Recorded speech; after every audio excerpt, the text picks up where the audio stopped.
जहिया पुराइब शिव गुरु हमारो सपनवा, चर्चा कराइब गुरु अपन अंगनवा।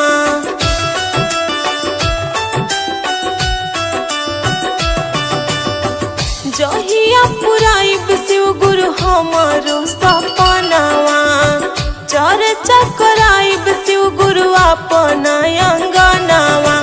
दया मांगब चर्चा करब करब